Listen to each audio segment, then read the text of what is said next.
Hey there everyone, and welcome to the Vintage Sewing Machine Garage. Making a video for you today of yet another Singer 201 that has been put through my restoration overhaul process and is ready for sale. The 201, many of you have seen my videos on and heard me talk about. In terms of vintage sewing machines, it is a legendary model. For those of you who might be looking at the listing for this machine, you will see a very thorough list of a number of procedures that were done to give this machine its full overhaul. It's not all encompassing, but the primary procedures that were done. And this is a servicing that virtually every vintage sewing machine should have. These machines were built in a time when virtually everything people purchased that was mechanical was designed, engineered from the get-go to have service. And over the years, people either forgot or newer customers don't even realize this. They're not even aware that you need to service things, right? Not unlike you would an automobile. Now, once the overhaul and the restoration is complete, for those of you who might actually choose to own one of these, maybe you're the person who's going to purchase this, the only thing you need to do is quite simple. You just keep the feed dogs clean with a little lint brush, and you oil the machine with the beginning of each project. That's normal procedure for any sewing machine you might use, and that's it. So everything that you see that I have performed was part of the restoration of the machine to get it ready for you to sew on. Keep in mind that these machines were over-engineered to such an incredible degree that sometimes you might find an old machine and you dust it off, you put some oil in it, you get a needle in, and it will actually begin operating. It may not like it, but it'll do so, and that can be misleading. People assume that, oh, well, they don't need much care. What they don't realize is that the incredible power and stitching ability of these machines is very limited when they haven't been overhauled. And their lifespan is cut short because they're not operating the way they should be. Once I finish going through the machine, all you need to do is sew on it. to be not to be oversimplistic about it, but that's what that's all you should have to do. Now, about half of the people I sell machines to are experienced sewers. And if you are that person, then if you decide you want to come and see this Singer 201, let me know. I can show you the basic rules of the road if you're not familiar with it, and you can do some test sewing, some test driving with it if you wish.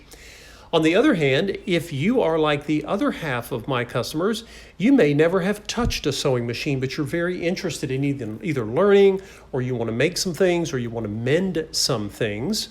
That's primarily what I use my machine for, is to mend.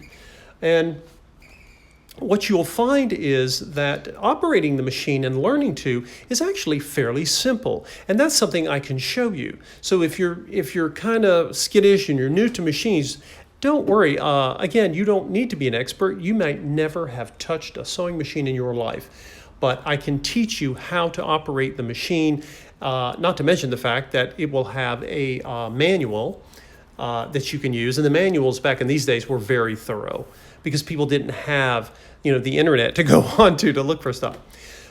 This, of course, has one of its primary advantages or hallmarks of this 201, which again, when I call it legendary, that's not faint praise. It really deserves it. Most vintage sewing machines will have what is called a harp space or a throat space, depending on your terminology, of 7.5 inches. That means from the pillar on the right over, you get about 7.5. This machine, similar to the Singer 66, gives you an extra inch. For some of you who have large, projects, that might make a huge difference. And that's one of the things people love about this machine. Many of you, however, it won't matter. You just, you'd be fine with the other dimension, right? Because I sell tons of machines with the 7.5 inch, throat space, and they're fine. The other thing, of course, as many of you have heard me talk about, is that the 201 has a rotary hook. That means it spins constantly. It does not oscillate. And it has the drop-in style bobbin. That rotary hook makes for one incredible stitch. Now I have a sample here. I always do test stitching on any of the machines that I get ready for sale. And I'll give you an example. I've got some red top thread. I took a canvas bag, and this is a pretty decent weight canvas. And at the top of the bag, it has, I don't know if this will pick up on the camera. It has, it's been folded over, right? And this was a bag. I didn't make this bag. That's a serge edge right there. But there are 2 layers of this, and then there's a piece of nylon webbing. And I went and just ran it under the machine to kind of show what it could do. And in this light, you may be able to see right in here is where that webbing piece is underneath, if that shows up for you. But look at the stitches, guys. Look how consistent they are. They keep tension. Even when it's going over this section with the nylon, if I flip it over, you can see the bottom thread is sort of a grayish green color.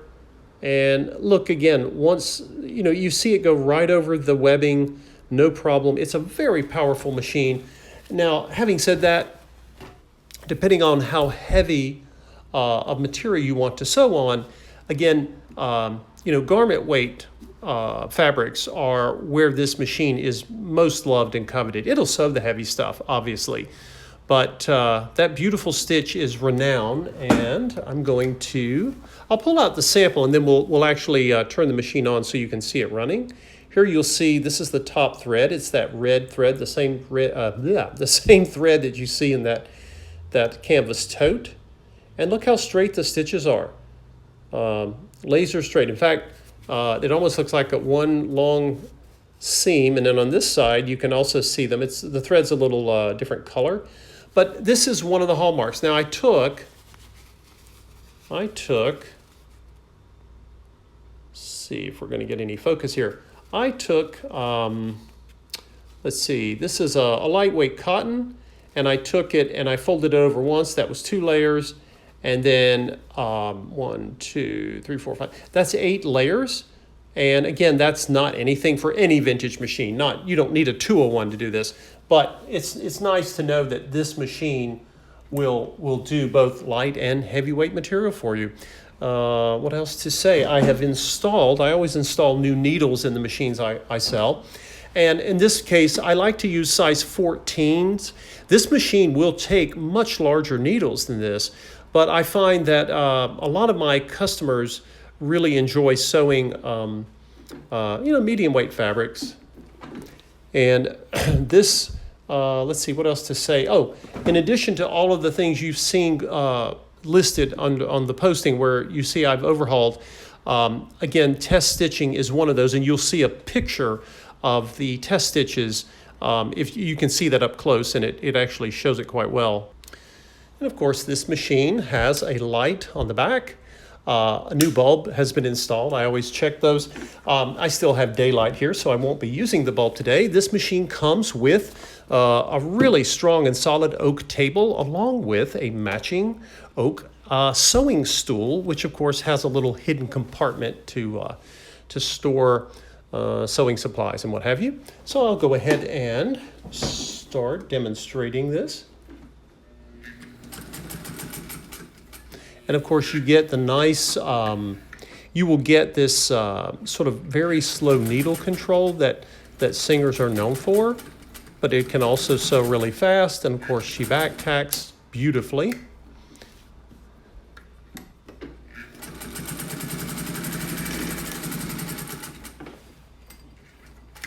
One of the things that 201s are known for, other than their stitch, is how quiet they are. They are actually relatively quiet machines as sewing machines go.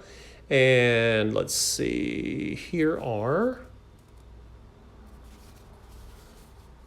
this right here, this upper row. That is the row of stitches I just made.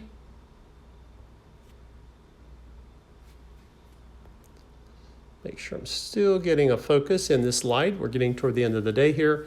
And then you'll see on the other side, you can see that sort of gray-green thread. There you go. And then you'll see over here where I did the back tacking. Again, this machine is, it was in production for more than 3 decades. And toward the end of the production run that Singer had, these machines were incredibly expensive to produce. So much so that Singer had come up with newer models, and yet those models, this old 201 model that had been in production so long, was the same price. That was how expensive it was for Singer to produce it.